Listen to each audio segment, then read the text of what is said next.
안녕하세요. 유니티를 통한 게임 제작 이해를 담당할 코어 멤버 정희중입니다. 이번 시간에는 유니티 설치와 관련된 내용을 다뤄보도록 하겠습니다. 먼저 유니티에 대해 간단히 소개를 한 뒤 기타 프로그램을 설치를 하고 프로젝트를 실행해 보는 것까지 다뤄보도록 하겠습니다.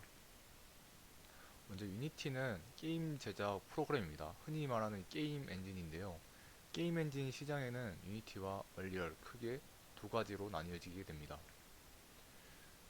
유니티 같은 경우는 좀 더 캐주얼하고 얼리얼 같은 경우에는 좀 실사 그래픽에 가깝게 좀 제작을 할 수 있다는 장점이 있는데요. 그래서 얼리얼 같은 경우 이제 컴퓨터 사양이 좋아야 하기 때문에 저희는 이제 좀 더 가벼운 유니티를 사용하는 것을 목표로 하겠습니다. 그래서 저희는 이제 실습을 하기 위해서는 이 세 가지 프로그램을 설치를 해야 되는데요. 왼쪽부터 말씀드리면 유니티 허브인데 이거는 이제 위 말씀드렸던 유니티들의 다양한 버전을 좀 관리해주는 친구다 라고 생각해 주시면 됩니다. 그 다음에 유니티는 이제 말씀드렸던 게임 엔진이고요. 이제 맨 오른쪽의 친구는 GitHub 데스크탑이라는 친구인데 이제 프로젝트를 관리하는데 좀 도움을 많이 주는 친구입니다. 그래서 밑에 추후 좀 자세히 설명드리도록 하겠습니다. 네, 앞서 말씀드렸던 세 가지 프로그램인데요. 유니티 같은 경우에는 2022년 3월 10일 버전을 사용하도록 하겠습니다. 이제 설치 단계인데요. 이제 위 링크에 접속하셔서 이제 회원가입 진행을 하신 뒤 이제 로그인 하셔서 유니티 허브 왼쪽에 보이는 그림처럼 다운로드 버튼이 있는데 해당 버튼을 클릭하셔서 다운로드를 진행하신 뒤 실행 후 로그인 해주시면 됩니다. 로그인을 진행하시면은 다음과 같은 화면이 나타나게 되는데요. 이제 파란색 버튼인 이제 퍼스널 라이센스 받기 버튼을 클릭하셔서 넘어가 주시면 됩니다. 그 다음에 유니티 설치인데요. 이 과정은 저랑 같이 한번 해보는 것으로 하겠습니다. 해당 링크를 들어가시게 되면은 이런 다운로드 아카이브라는 사이트에 이동을 하게 되는데요. 이제 여기서 일반 버전이 있고 LTS 버전이라는 게 있는데 LTS는 이제 좀 더 안정화된 이제 오류가 없는 유니티에서 보증하는 안전한 이런 모드라고 생각해 주시면 됩니다. 모드 버전이라고 생각해 주시면 됩니다. 여기 밑으로 스크롤링을 쭉 내려보면은 이렇게 3월 10일 버전이 나오게 되는데 유니티 허브가 설치되셨으면 이제 인스톨 버튼을 클릭하시면 이제 이런 팝업 창이 열리게 됩니다. 그래서 유니티 허브에서 열기를 눌러주시면은 이렇게 허브 위에서 이제 어떤 걸 추가로 설치할 거냐라는 이제 창이 뜨게 되는데요. 저 같은 경우엔 이제 비주얼 스튜디오 2022 버전이 설치되어 있기 때문에 선택 박스가 나타나진 않습니다. 만약에 22년 비주얼 스튜디오가 설치되지 않았으면은 설치해 주시는 걸 추천드립니다. 밑에 보이시는 안드로이드 빌드 서포트는 이제 저희가 모바일 게임 만들 때 빌드를 도와주는 친구인데요. 어, 제 강의에서는 모바일 게임은 좀 나중에 다루려고 하기 때문에 체크 해제해 주셔도 될 것 같습니다. 좀 밑에 쭉 내려주시면 이제 언어 선택은 이제 자유롭게 해주시고 밑에 이제 문서 이거는 필수로 선택해 주신 다음에 컨티뉴 버튼을 누르시면 설치가 시작되게 됩니다.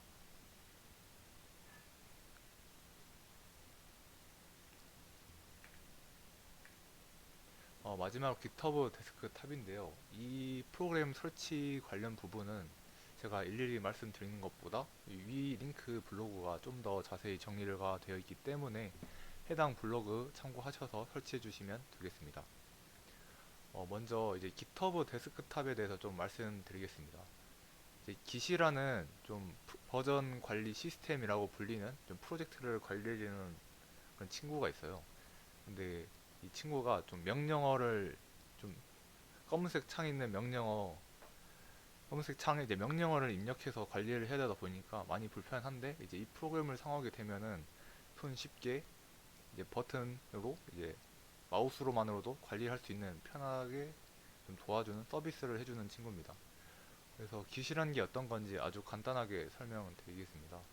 예를 들어 저희가 여러 가지 기능을 구현하고 이제 마지막에 어떤 기능을 적용했을 때 에러가 날 수 있습니다.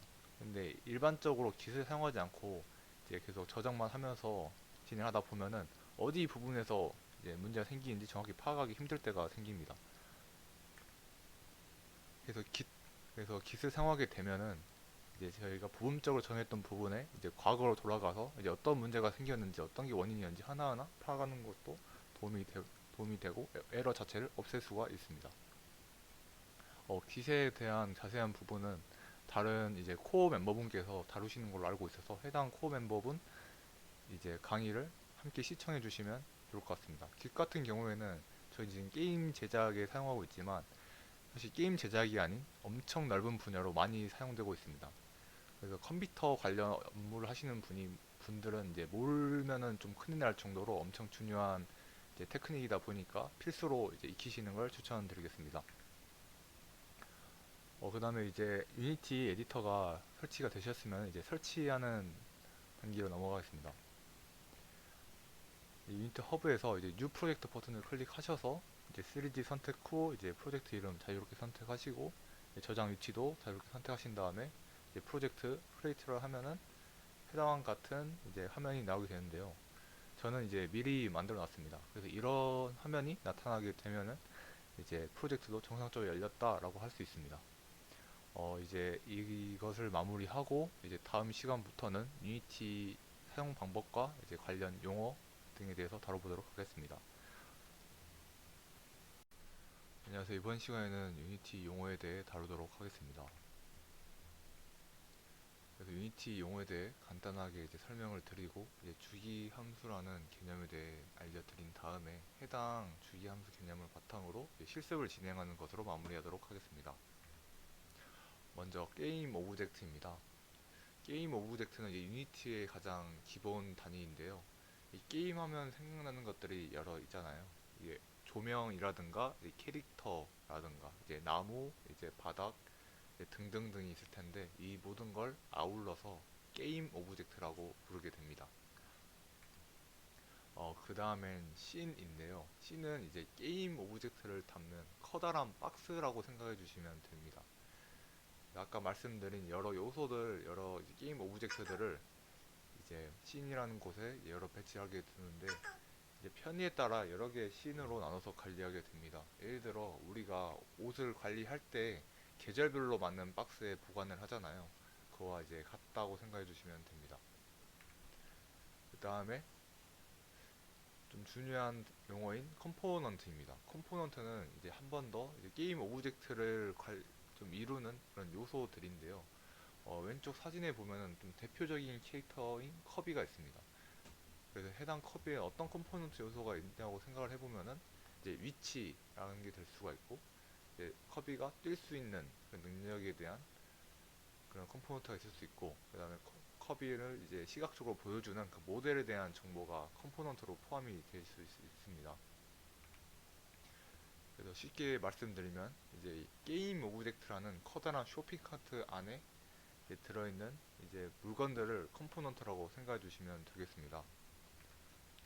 다시 한번 요약을 해드리면은 씬이라는 이제 커다란 박스 안에 이제 게임 오브젝트라는 여러 개 이제 박스 좀 더 작은 박스들이 있고 그 안에 이제 컴포넌트라는 내용물이 있다고 생각해 주시면 되겠습니다. 그 다음에 유니티 창 이름에 대해서 말씀드리겠습니다. 저희가 저번 시간에 이제 프로젝트를 키는 것까지 마무리하였는데요. 그래서 씬을 여러 개의 씬이 있지만 자주 사용하는 대표적인 6개의 씬에 대해 말씀드리겠습니다. 먼저 하이어라키입니다. 이 사진에서 왼쪽 상단에 있는 저 하이어라키 창인데요. 이 창에서는 이제 게임 오브젝트들을 이제 계층 구조식으로 이제 한눈에 볼 수 있게끔 도와주는 그런 역할을 해주고 있습니다. 그 다음에 인스펙터인데요.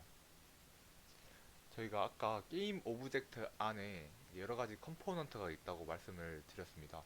그래서 이거 같은 경우 이제 디렉셔널 라이트 이제 빛에 대한 게임 오브젝트인데요.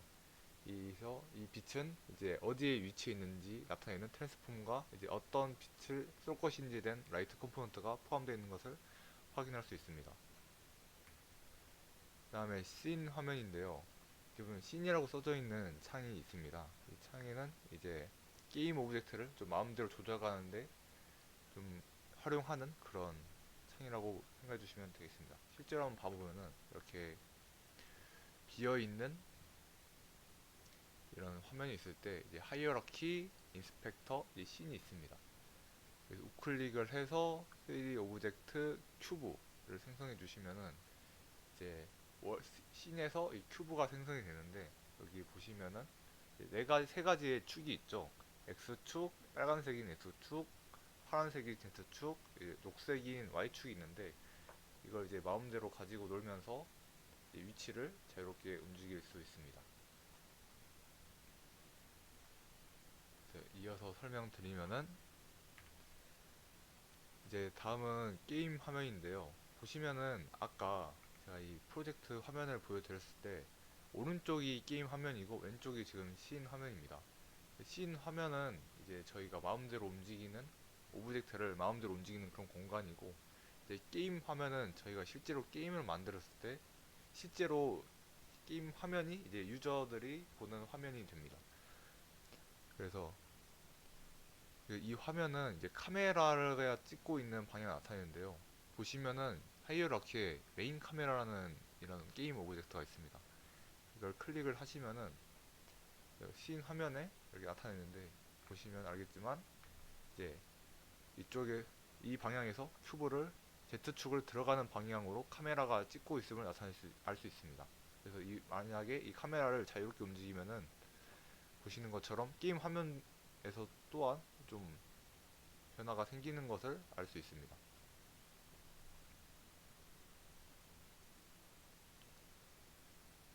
그 다음에 프로젝트 창인데요. 이 프로젝트 창은 저희가 이제 실제 로컬에 설치를 했던 그 프로젝트 폴더와 연동이 되어 있는 창입니다. 그래서 저희가 이제 어떤 그림을 저장하고 이걸 끌어당기고 데이터를 좀 불러오고 가져오고 설치하는데 좀 큰 도움을 주는 그런 간단한 창이라고 생각해 주시면 되겠습니다. 실제로 보면은 이렇게 프로젝트 창이 있는데요. 여기 아무거나 클릭하시고 우클릭 하신 다음에 Show in Explorer를 누르시면은 이렇게 창이 생성이 됩니다. 그럼 보시는 것처럼 저희 바탕 화면 안에 있는 이제 이 프로젝트 이름 폴더 안에 이제 에셋 여기와 이제 실제로 연동돼 있음을 알 수 있습니다. 한 가지 예시로 여기서 이제 텍스트 파일 하나 만들고 유니티를 누르시면은 이렇게 텍스트 파일이 그대로 연동이 되어 여기에서도 포함되는 것을 확인하실 수 있습니다. 그 다음에 어떻게 보면 제일 중요한 콘솔 창인데요. 여기서는 이제 에러, 경고 등 이제 메시지를 출력을 해주는 창입니다. 해당 부분에 저희가 이제 나중에 오류를 찾을 때도 사용을 할 수가 있고, 오류가 발생됐을 때 저 그림처럼 빨간색으로 어떤 스크립트 몇 번째 오류가 발생했다라는 것을 알려주는 등 다양하게 좀 오류를 좀 디버깅을 하는데 큰 도움을 주는 그런 창입니다. 마지막으로 창 화면 조정인데요. 이 부분은 자유롭게 해주시면 됩니다. 하시는 방법은 프로젝트를 여시고 이제 우측 상단에 레이어 옆에 이런 버튼이 있어요. 이 버튼을 누르시면 다양한 옵션들이 있는데 거기 그냥 유니티에서 좀 창에 대한 배치를 좀 매뉴얼화 시켜 놓은 겁니다. 그래서 제가 즐겨하는 세팅은 2x3로 설정한 다음에 프로젝트를 맨 밑에 놔두고 게임을 오른쪽에 놔두고 하이어라키 인스펙터 창이 너무 크니까 조절을 해주고, 저는 이런 상태에서 작업을 하는 걸 좋아합니다. 왜냐면 왼쪽에 씬에서 자유롭게 오브젝트를 움직이고 오른쪽에서 이제 결과를 확인할 수 있어서 저는 이러한 세팅을 선호하는 편이고요. 하지만 이렇게 되면 한 가지가 빠지게 됩니다.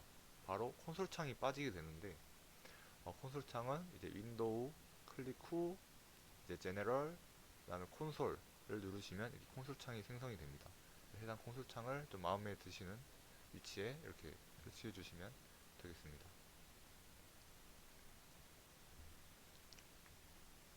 그 다음에 이제 중요한 주기 함수인데요. 유니티에서는 이제 내장 함수들이 왼쪽에 보이시는 내장 함수들이 여러 가지 있는데, 이 주기 함수라는 내장 함수들은 순서가 있습니다. 보시는 것처럼 리셋에서 시작해서 마지막 이제 데스트로이까지 일련의 순서로 실행이 됩니다. 이 부분이 왜 중요하냐면은 이제 가장 먼저 초기화를 시켜 넣어야 되는 것은 이제 어웨이크 이 두 번째 주황색에 놔두고, 이제 그 다음에 중요한 거는 스타트, 그 다음에 이제 우선순위도 뚝뚝 가는데 또 주기 함수 내에서도 또 나뉘게 됩니다. 한 번만 실행하는 친구가 있고 반복해서 실행하는 친구가 있고 어떠한 특수한 조건이 생길 때 발생되는 친구가 있습니다. 그래서 한 번만 실행되는 친구로는 앞서 말씀드렸던 awake, 그다음에 start가 있고 이제 반복 실행은 이제 대표적인 업데이트, 이제 레이트 업데이트, 픽스 업데이트 등등이 있는데 이 친구들은 거의 프레임 단위로 함수가 실행되기 때문에 특히 사용을 좀 조심을 해야 됩니다. 그래서 이 부분을 이제 말로만 들면은 이해가 안 되시니까 간단하게 콘솔 창으로 띄워보는 실습을 같이 진행하도록 하겠습니다. 네, 프로젝트를 여시고 그 다음에 이 프로젝트 창에서 우클릭을 누른 다음에 크레이트라는 항목에 들어가면은 이 상단쯤에 이제 C# 스크립트라는 것이 나옵니다. 누르게 되면 이렇게 C# 스크립트 폴더가 생성되는데 여기서 중요한 게 바로 엔터를 누르지 마시고 이름을 바꿔줘야 됩니다. 저는 테스트라고 짓겠습니다. 이게 왜 중요하게 되면 왜 중요하냐면 이렇게 C# 스크립트 폴더를 들어가게 되면은 처음에 그 파일명을 선택한 거와 똑같이 클래스명이 이렇게 바뀌게 됩니다. 그래서 이름을 처음에 잘 세팅을 하는 것이 나중에 오류 안 나고 편하게 작업하는데 큰 도움이 됩니다. 근데 지금 저희가 유니티를 움직이는 C샵에서 지금 하나도 모르는 상태인데 이걸 진행해도 되나요? 라고 생각해 주실 수 있는데 이 부분은 C샵과 전혀 무관합니다. 그래서 그냥 애장 함수를 실행해 본다는 생각으로 해주시면 되겠습니다. 그래서 일단 C샵 스크립트를 열게 되면은 이런 화면이 나오는데 크게 아까 말씀드린 스타트와 이제 업데이트 두 가지가 있는 걸 알 수 있습니다. 하지만 저희가 이번 실습에서는 총 5개인 awake, start, fixed update, update, rate update 이렇게 5개를 실습해 볼 거기 때문에 추가적으로 3개를 더 추가해 주도록 하겠습니다. 그래서 먼저 awake, 저는 자동 완성 기능이 있어서 이렇게 awake 하나 만들어 주시고 그 다음에 이제 fixed update, 그 다음에 rate update 이렇게 5개를 만들어 주시고 그 다음에 저희가 콘솔장에 출력할 때는 크게 두 가지 방법이 있는데 한 개는 debug.log 한 다음에 여기에서 이제 콘솔창에서 출력 때 쓰면 하는 문구 예를 들어 awake입니다 라고 하면은 이제 콘솔창에는 awake입니다 라고 출력이 하게 됩니다. 이거 이제 복사 붙여넣기 해서 start 그 다음에 fixed update 그 다음에 update 그 다음에 rate update 이렇게 하신 다음에 컨트롤 S를 눌러주시면은 이제 작업은 완료가 됩니다. 유니티로 돌아가게 되면은 이렇게 해서 실행을 하게 되면은 이제 아무런 일이 일어나지 않게 됩니다. 왜냐면은 이 스크립트만 만들어 놓고 따로 이제 실행시킬 곳에 적용을 시켜 놓지 않아서 그런 것인데요. 그래서 게임 오브젝트 이것을 실행시키려면은 게임 오브젝트 안에 해당 스크립트를 넣어야 됩니다. 그래서 우클릭을 하신 다음에 creative empty 하시면 이렇게 작은 게임 오브젝트가 생성이 되는데 여기에 저희는 테스트라고 이름을 바꾸고 저희가 이전에 만든 테스트라는 이제 C# 스크립트를 드래그 앤 드롭을 해주시면 잠시만요. 오류가 발생을 했는데 아주 이름 관련 오류가 발생한 것 같아요. 잠시만요.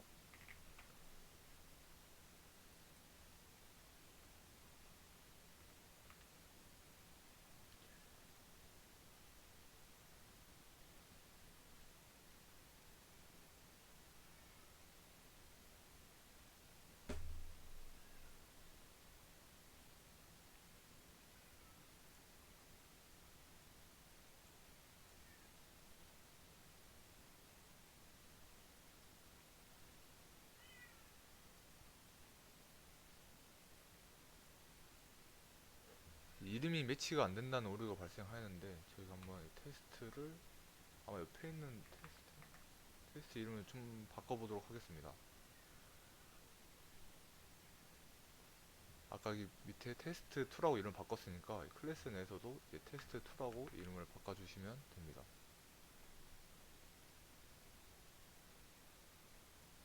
생성을 다시 빈 게임 오브젝트 생성해 주시고 이름을 테스트로 바꿔준 다음에 해당 스크립트를 적용을 하면은 이제 적용이 됐네요. 적용이 완료가 되었습니다.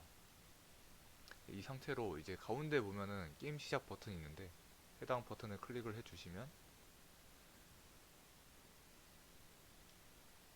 보시는 것처럼 이제 콘솔 창에 이제 저희가 써놨던 문구들이 이제 출력이 되는 모습을 확인할 수 있습니다. 여기서 재밌는 부분은 아까 말씀드렸던 것처럼 어웨이크와 스타트는 한 번만 실행돼서 한 번씩 나오는데 이제 업데이트랑 픽스드 업데이트는 같이 증가를 하는데 왜 픽스드 업데이트는 왜 조금씩 증가하냐 이 부분에 대해 신경 쓸 수 있습니다. 이 부분은 픽스드 업데이트는 매 프레임 단위가 아니라 유니티에서 지정해둔 그 시간 단위로 실행이 되기 때문인데 기본 세팅 값이 0.02초입니다. 그래서 0.02초마다 실행되는 함수가 픽스드 업데이트다 라고 생각해 주시면 되고, 이는 저희가 이제 물리 법칙 계산하거나 그럴 때 이제 좀 사용이 자주 되는다고 생각해 주시면 됩니다. 물리 법칙으로 하면은 떨어지는 것도 있을 수 있고 이제 캐릭터가 움직이는 것 등등이 해당이 될 수 있습니다. 그래서 이번 실습을 마지막으로 마지막이 아니라 이번 실습을 끝으로 이번 섹션은 종료하도록 하겠습니다. 다음 섹션을 안녕하세요. 이번 시간에는 캐릭터를 움직이는 것에 대해 다루도록 하겠습니다. 캐릭터를 움직이게 하기 위해서는 자주 쓰이는 자료형과 이품은 함수, 매테리얼, 트랜스폼 컴포넌트에 대해 간단하게 배운 뒤 실습을 하는 것으로 마무리하도록 하겠습니다. C샵에는 많은 자료형이 있지만 저희가 자주 사용하는 자료형인 input, float, string, 그 다음에 벡터에 대해만 간단하게 다루고 넘어가도록 하겠습니다. 먼저 int, 정수입니다. 저희가 흔히 아는 정수이고 밑에 보시면은 이제 마이너스 해당 2의 대충 2억, 마이너스 2억부터 2억 사이의 수를 다룰 수 있습니다. 그 다음에 실수인데요. 저희가 소수자점으로 표현하는 그 수를 전부 다 플로렛으로 처리를 할 수가 있습니다.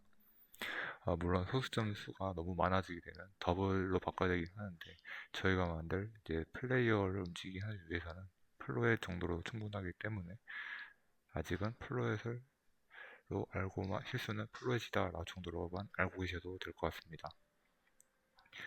이제 다른 파이썬이랑 다른 점은 저희 실수를 나타낼 때 0.1 한 다음에 플로잇의 약자인 이제 F를 뒤에 붙이게 되는데요. 해당 F를 붙여주셔야지만 이제 컴퓨터가 이게 실수 플로잇이구나 라고 인지를 하게 됩니다.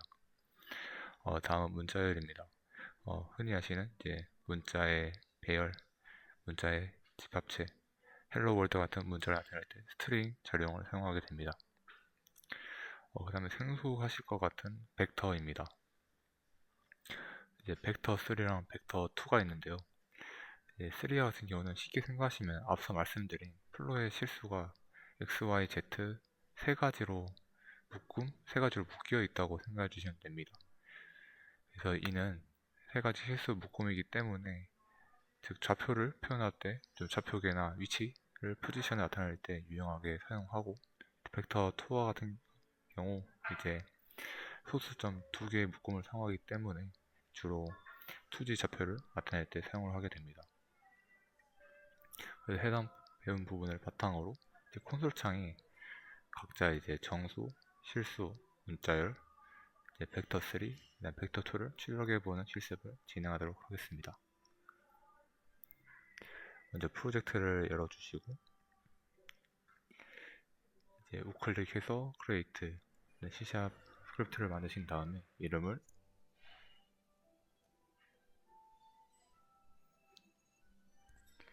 마음대로 지어주시면 됩니다. 저는 테스트 3라고 지겠습니다.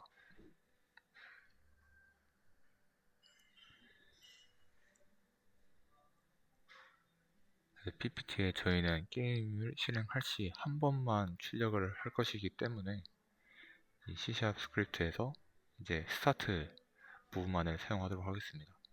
사용하지 않은 업데이트 부분은 지워주시고, 먼저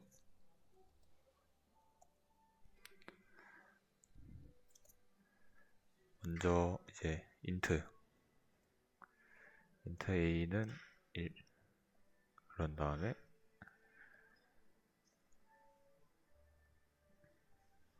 float b는 0.1. 하지만 이러면 오류가 나타나는 걸 보실 수 있습니다. 앞서 설명드린 것처럼 뒤에 f를 넣어주셔야 이제 컴퓨터에서 이걸 실수로 인지하게 됩니다. 다음은 문자열인 string 하면은 이렇게 문자열을 초기화하실 때는 이런 쌍따옴표 두 개로 이제 끝과 끝을 만들어 주셔야 이제 문자열로 인식을 하게 됩니다. 다음은 이제 벡터 3 하고 벡3라고 주겠습니다. 벡터 3는 또 벡터 3 클래스로 초기화를 해주셔야 되는데요. 아직은 클래스에 대한 내용을 다루지 않았다 보니 그냥 벡터 3, 0 이 정도로 초기화가 가능하다라고 해주시면 생각해 주시면 되겠습니다. 다음 똑같이 벡터 2를 만들어 주시고 다음과 같이 벡터 2를 초기화 시켜줍니다. 다음은 저희가 배웠던 출력 방법인 디버그 로고를 사용해 각자 만든 이제 정수, 실수, 문자열 등등을 추려주시면 되는데요. 여기서 비주얼 스튜디오 사용 팁이 있는데 해당 부분을 원래 복사할 때 컨트롤 CV 자주 사용하시잖아요. 해당 줄을 바로 복사 붙여넣기 하고 싶다 하실 때 이제 컨트롤 D 누르시면 이렇게 해당 줄이 복사됩니다.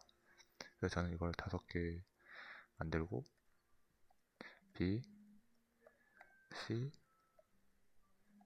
백3, 백2 이렇게 하겠습니다. 그 다음에 컨트롤 S 누르셔서 저장을 하신 다음에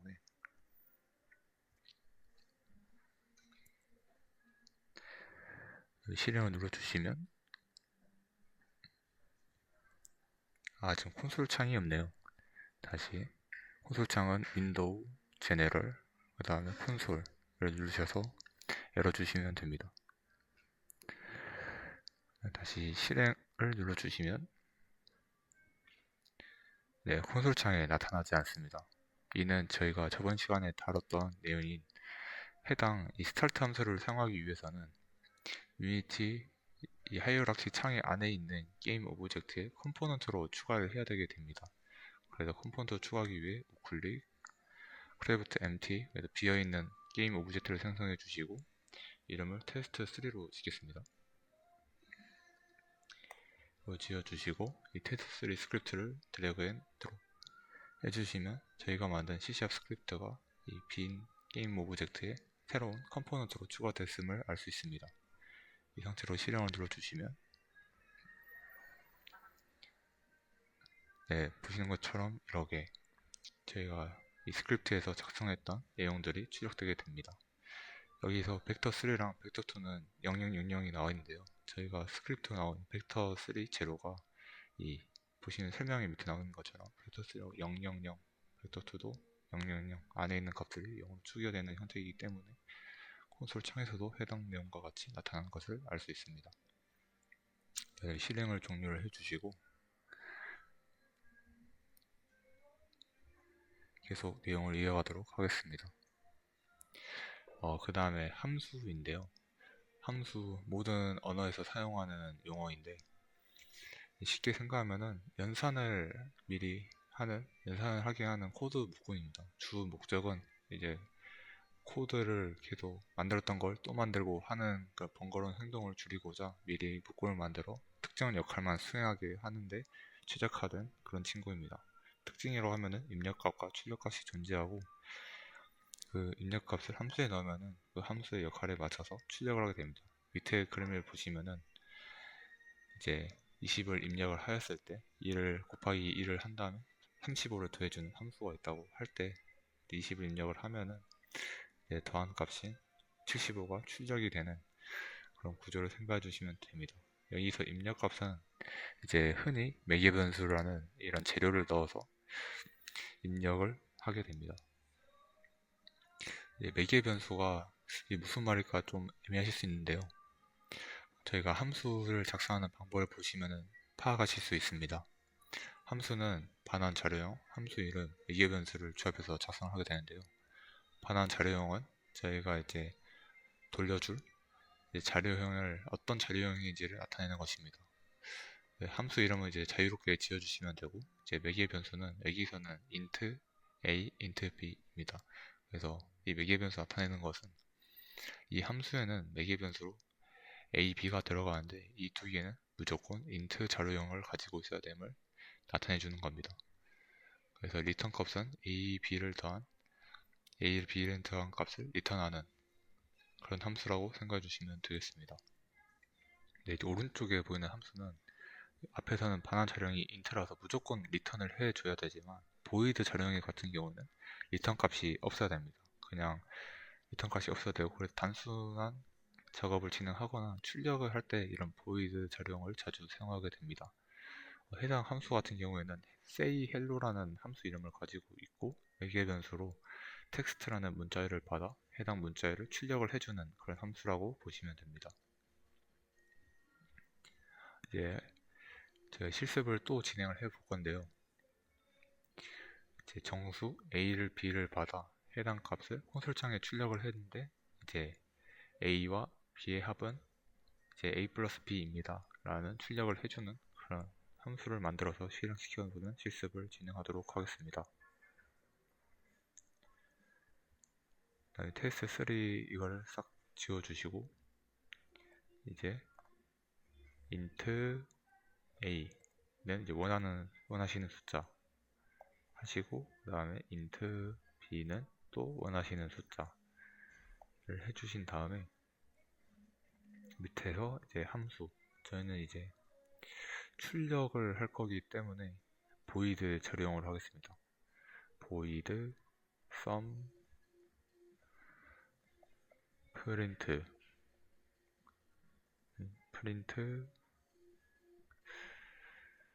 하고 소괄호 하고 매개 변수로 저희가 a와 b를 받을 거기 때문에 int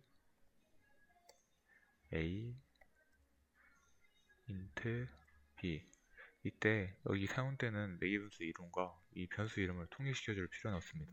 이 함수 내에서만 사용하는 그런 특별한 이제 자료형들이기 때문에 쉽게 생각하기 위해서 AAA, BBB라고 치도록 하겠습니다. 그래서 저희는 이제 출력을 할 거기 때문에 debug.log 그걸 닫아주시고, 여기서 저희가 PPT에 나와 있는 내용처럼 출력하기 위해서는 이제 숫자와 문자가 조합돼서 나타나야 되는데, 프린트 이 디버그 로그 함수 같은 경우에는 문자열을 출력하는 그런 코드이기 때문에 이때 C샵에서 편하게 작성할 수 있게 여기서 Shift 4를 누르시면 얘는 달러 표시가 나타납니다. 그러면은 어떤 일이 벌어지느냐, 이 안에서 나타난 중괄호 안에 있는 이런 값들이 전부 다 문자열로 자동으로 변환이 돼서 출력할 수 있는데 도움이 됩니다. 예를 들어 여기서 AAA와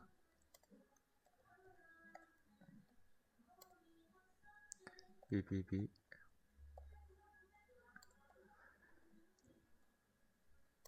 합은 A 플러스 AB AAA 플러스 BB 입니다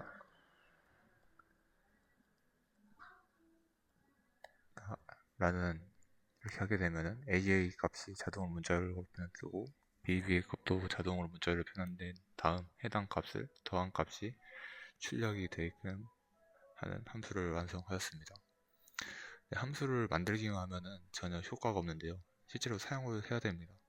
사용하는 방법은 함수 이름이 sum 프린트 하고 소괄호 열어주시고 매개 변수인 저희가 넣을 값인 a와 b 이렇게 해주면 컨트롤 S를 눌러주시고 이러면 완성입니다. 제가 한번 테스트를 해보면 저희 안에 지금 테스트3가 그대로 들었기 때문에 바로 실행하도록 하겠습니다. 실행을 눌러주시면 네, 보시는 것처럼 저희가 매개 변수 넣은 값이 7과 8의 합은 15입니다 라는 값을 출력해주는 그런 결과를 볼 수 있습니다. 그래서 이런 함수가 한 번만 사용될 때는 그렇게 필요성을 못 느끼겠지만 이렇게 여러가지 다양한 작업 진행할 때 숫자를 다양하게 넣으면은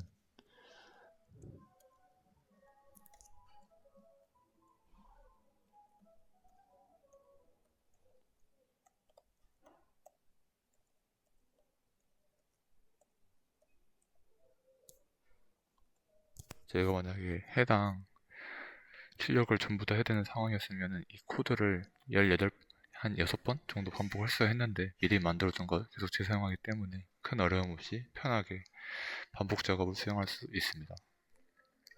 해당 내용도 실행시켜 보면은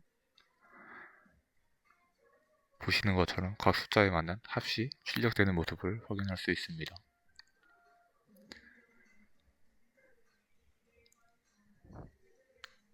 여기서 진행해 보면은 다음 if문인데 이 부분은 너무 간단하기 때문에 짧게 하고 넘어가도록 하겠습니다.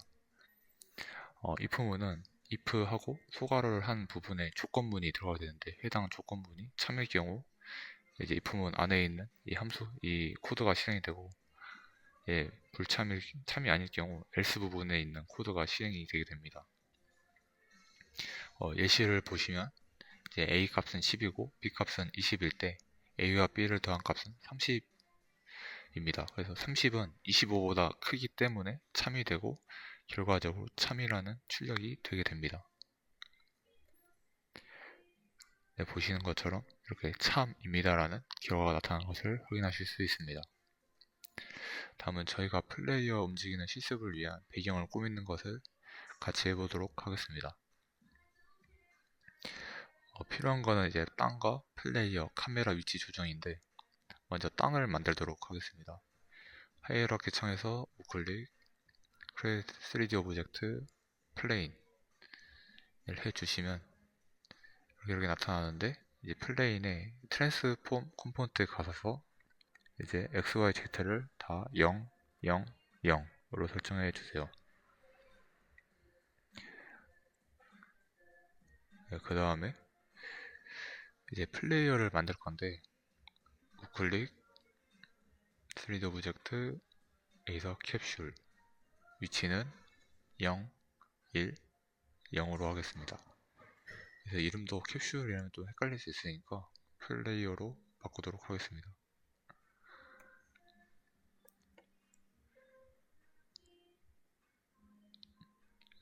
저는 이제 게임과 신 화면이 좀 한 번에 볼 수 있게 이분할로 진행하도록 하겠습니다. 그 다음에 카메라 위치는 0, 10,-1로 여기 보시면 메인 카메라라는 친구가 있습니다. 이거를 0, 10,-10으로 설정해 주시고 로테이션의 X 값을 45도 꺾어주도록 하겠습니다. 그럼 카메라가 보고 있는 화면이 이 게임 화면의 출력이 이렇게 나타나면 잘 된 것이라고 생각해 주시면 됩니다.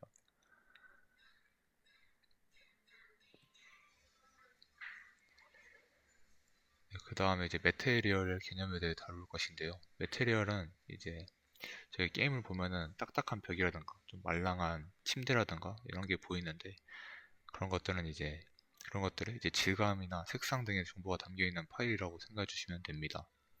쉽게 생각하면은 아까 말씀드린 벽이나 침대 같은 비어있는 모델 껍데기에 머터리얼에 대한 가죽을 씌워서 얘가 폭식하고 단단하고 등등의 질감과 색상을 씌운다고 생각해 주시면 됩니다. 밑에 있는 그림처럼 풀길은 좀 파릇파릇하고 돌길은 좀 거칠고 눈길은 좀 포근포근한 느낌을 주는 것도 머터리얼의 정보를 담고 있기 때문에 가능한 일입니다.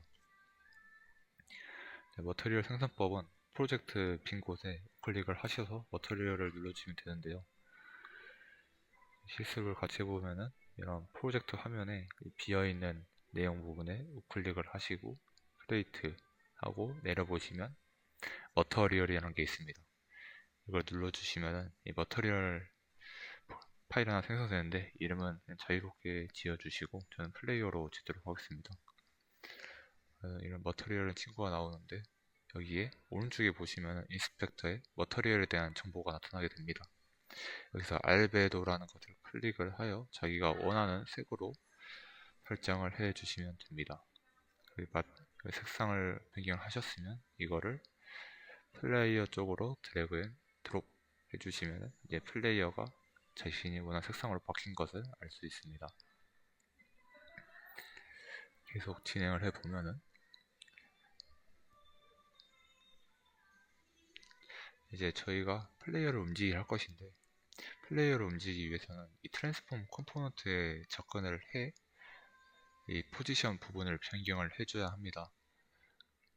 그래서 이 부분을 가능하게 하기 위해서는 C# 스크립트를 하나 만들어서 그 스크립트 내에서 이 컴포넌트에 접근을 해 XYZ 값을 수정을 하는 그런 과정을 거쳐줘야 됩니다.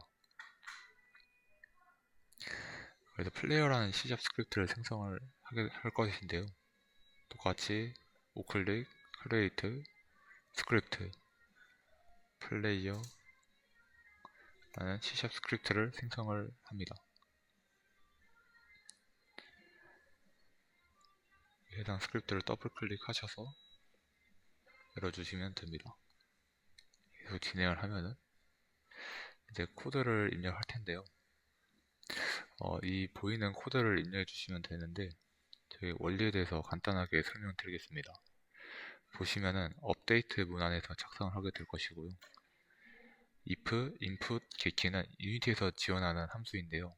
쉽게 생각하시면은 이 A 키를 누를 때 이 밑에 있는 코드가 발동된다고 보시면 됩니다. 위에서 설정한 모브 스피드는 플레이어의 이동 속도를 나타내고 이는 플레이어가 얼만큼 이동할지를 좀 수치화하는데 도움이 되기 때문에 따로 빼서 설정을 해 놓았습니다. 그래서 코드 계속 설명을 이어가면은 A를 누를 시 현재 위치에서 현재 위치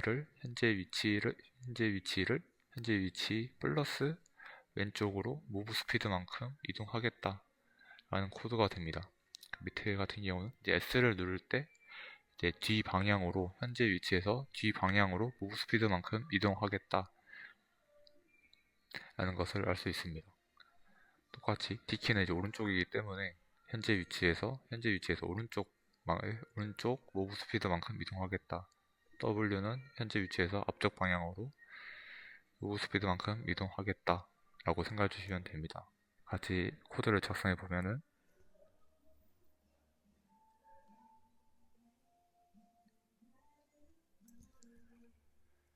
먼저 무브 스피드를 정의를 합니다.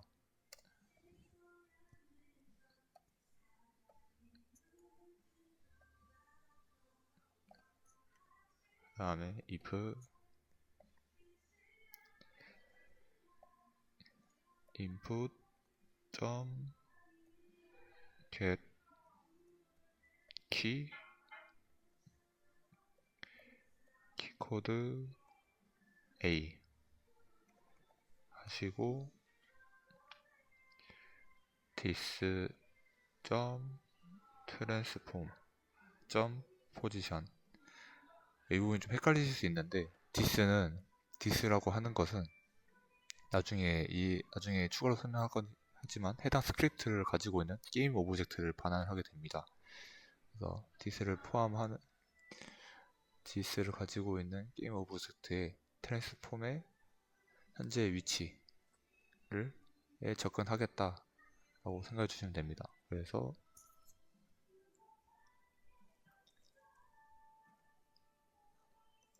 현재 위치는 현재 위치에서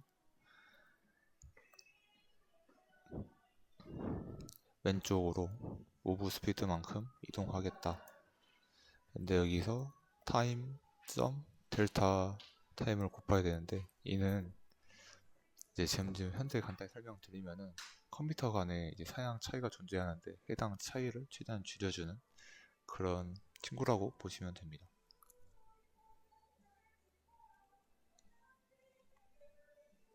네, 이것을 4개를 복사해서 WASD를 만들도록 하겠습니다.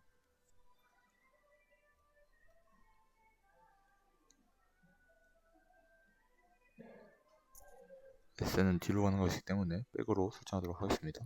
다시 컨트롤 V, 키코드를 이제 오른쪽 뒤로 바꿔주시고, D는 이제 오른쪽이기 때문에 레프트가 아닌 라이트를, 그 다음에 W는 앞으로 가는 것이기 때문에 레프트가 아닌 포워드로 바꿔주시면 되겠습니다. 이것을 저장하셔서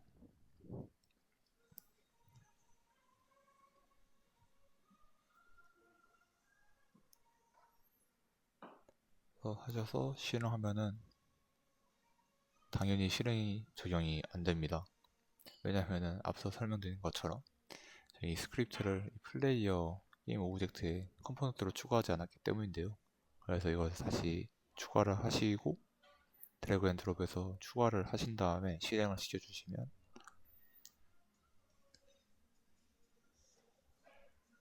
하고 WASD 눌러보시면 자유롭게 이렇게 이동하는 것을 볼 수 있습니다.